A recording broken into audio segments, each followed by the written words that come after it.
అధిక వర్షాలు వరద ప్రభావం వలన అన్నవరం గ్రామంలో రాకపోకలు ఇబ్బంది అయ్యే విధంగా బ్రిడ్జి మొత్తం డ్యామేజ్ అయిపోయింది. పొలాలు మొత్తం కూడా ఇసుక మేటేసి కనీసం కిలోమీటర్ అటుపక్క ఇటుపక్క రోడ్డు మొత్తం కూడా డ్యామేజ్ అయిపోయినాయి. అన్నవరం గ్రామానికి రాకపోకలు పూర్తిగా దెబ్బతినిపోయినాయి.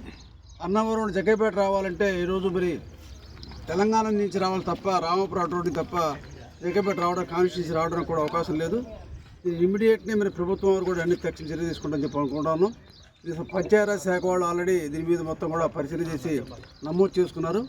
మరి అదేవిధంగా వ్యవసాయ శాఖ అధికారులు కూడా వచ్చి ఎవరైతే వ్యవసాయ భూములు దెబ్బతిన్నాయో ఎవరు ఇసుక మేటేసిందో వాళ్ళని కూడా ఆదుకోవడానికి ప్రభుత్వ విధాలు కూడా నమోదు చేసి తక్షణ సహాయం చేయడానికి ప్రభుత్వం దృష్టి తీసుకెళ్తాం. పూర్తిగా అన్నవరం గ్రామానికి విద్యుత్ లేదు, త్రాగునీరు లేవు. దాన్ని ఇమీడియట్గా విద్యుత్తుల వైర్లు కూడా లాగుతూ ఉన్నారు. త్రాగునీరు సమస్య లేకుండా గ్రామస్తులే జనరేటర్ ఏర్పాటు చేసుకుని త్రాగునీరు సమస్యని చిన్నగా పరిష్కారం చేసుకుంటున్నారు.